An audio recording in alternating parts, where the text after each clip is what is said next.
You so-called blacks, Hispanics, and Native Indians are the Israelites of the Bible, according to the curses of Deuteronomy 28.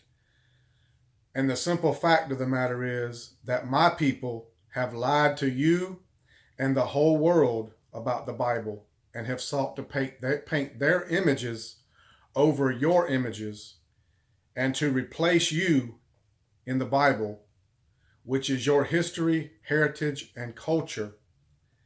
Now, I want to go into Deuteronomy chapter 28 and read. This is Moses talking to the children of Israel after they've come out of Egypt bondage.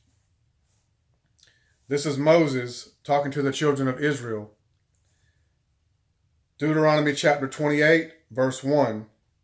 And it shall come to pass, if thou shalt hearken diligently unto the voice of the Lord thy God, to observe and to do all his commandments, which I command thee this day, that the Lord thy God will set thee on high above all nations of the earth. Here he is talking to the Israelites. The second verse, he begins to go into the blessings that would be put on the Israelites if they would keep the commandments.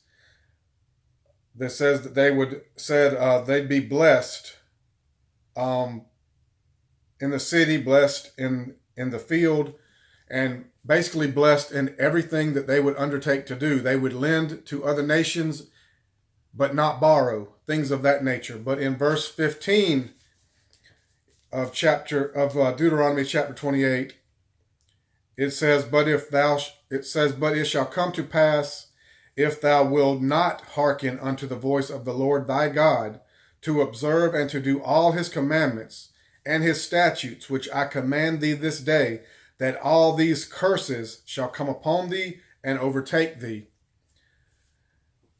Now I want to go to Deuteronomy chapter 28, verse 68, and read one of those curses that all Israelites, so-called blacks, Hispanics, and Native Indians, should immediately be able to identify with, proving that you are the Israelites of the Bible. This is Deuteronomy chapter 28, verse 68. And the Lord shall bring thee into Egypt again with ships, by the way whereof I spake unto thee. Thou shalt see it no more. The it is referring to your homeland, Israel, Jerusalem. And there ye shall be sold unto your enemies. So wherever you got off of those ships, who you were sold to, those are your enemies, according to God. For bond men and bond women, and no man shall buy you. That word buy means to redeem. And many have came and tried to redeem the Israelites. Marcus Garvey tried and failed. Malcolm X tried and failed. Martin Luther King Jr. tried and failed. Now, as far as it says, and the Lord shall bring thee into Egypt again with ships. The word Egypt is a word that means bondage, house of bondage. It is a Greek word.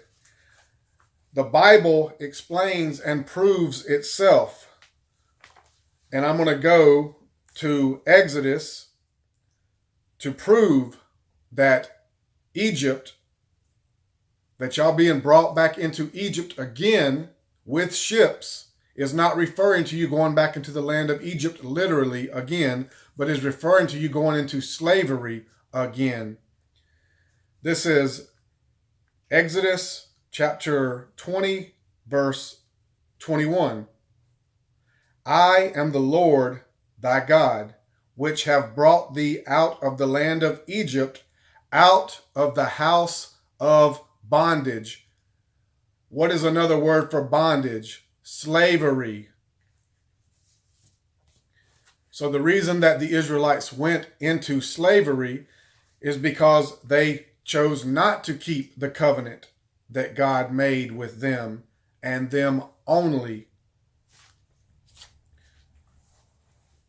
So I hope that you found this video edifying.